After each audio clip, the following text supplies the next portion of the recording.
Real Maharashtra 24 news, आम्ही दाखवतो सत्य. काय त्यांनी मला धन लुटलं का मी तिथं धन लुटलंय. आता काहीतरी अफवा घ्यायच्या, काहीतरी आपलं कारण दाखवायचे, काहीतरी आपला टिस्सा करायची, लोकांचे बंद पडतो हे व्हावं. लोकांची सहानुभूती पाहिजे त्याला.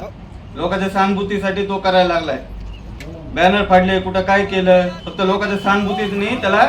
लोकांनी त्याला असं वाटतंय की लोकांनी सहानुभूती द्यावं, त्या सहानुभूतीने तो निवडून यावा. ते सहानुभूतीसाठी तो काही पण आमचा अन्याय करायला लागला, आरोप करायला लागलाय.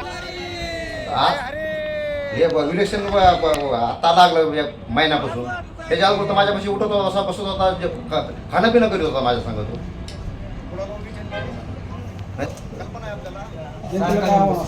म्हणायचं विकास म्हणजे काय, कशाला म्हणायचं विकास म्हणजे. बाळासाहेब मला हे म्हणायचे 15 वर्षापासून तुम्ही काय विकास केला हे मला दाखवून द्या. गल्लीतले रस्ते वळे हे जे तुम्ही 2-4 जे विकास म्हणता, विकास असा विकास कुठला दिलाय हे तर जनतेला कळायला पाहिजे ना. वाडा म्हणल्या आता तुम्ही म्हणताय छोटे छोटे रस्ते केले, रस्ते तरी कुठे केले? आपापल्या ठिकाणी जिथं आपण राहतो तिथं हे करतो ते रस्त्यामध्ये. मला एक म्हणायचं आहे, आसाराम भाऊच्या माध्यमातून आज इथं 2 कॉलेज आहेत मोठे, त्या माध्यमातून समजा कॉलेजच्या लोकांना ह्यांना विचारायचं. इथं आत्तापर्यंत अनेक जागेवर छेडछाडी होती, फक्त आसाराम भाऊचं इथं सिम्बॉल आहे ह्या भागात, त्याच्यामुळे छेडछाडी कधी होत नाही. तुमच्या माध्यमातून तुम्हाला बी चांगलं माहिती. मला विकास हे म्हणायचं, त्याला विकास करता येतो का हे अगोदर विचारा त्याला त्याच्या भाषेत.